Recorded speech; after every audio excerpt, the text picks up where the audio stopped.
Hi, I'm Becky Larson, Epidemiologist for Eagle County Public Health, and today I wanted to talk about testing, and it's actually such a complicated, confusing topic that I'm going to break it up into two different videos, so part one this week, part two next week. So we have two different tests for COVID. The first one is a diagnostic or PCR test. So this is the test that is used to identify a current infection with COVID. And then the second one is an antibody, also known as a serology test. So today I'm going to talk about the diagnostic, that PCR test, and then next week I'll talk about the serology antibody test. So usually I try to keep these videos pretty short, but because this topic is so confusing, hang in with me a little bit because it's going to be a little bit longer.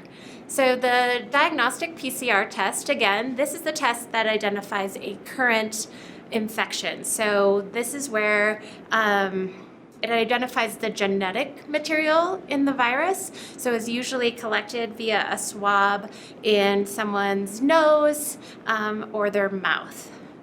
We usually recommend that people with symptoms consistent with COVID get tested using this test. So that's why we say if you have symptoms consistent with COVID, get tested right away.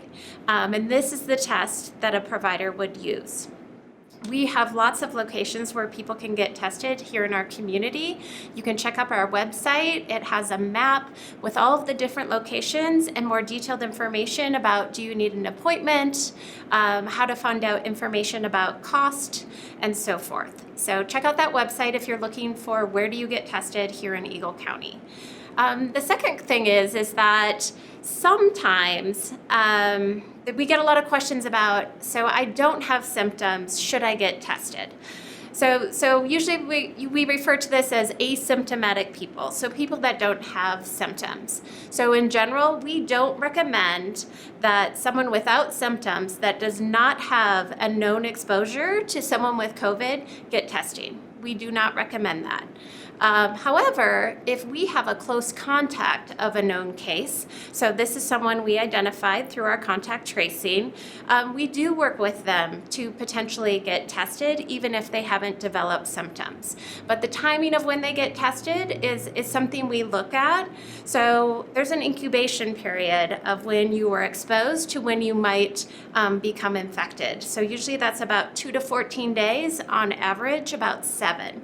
So if you were exposed today and then you went out and got tested today, chances are it's not going to show you being infected with this disease because it's too soon. So this is why for those close contacts that we've identified, we'll work with them to determine when's the best time to get that test. It's also important to know that regardless of if you have symptoms, if you are tested with this diagnostic test, we will want you to isolate until those results come back. So that's regardless of if you have symptoms or not.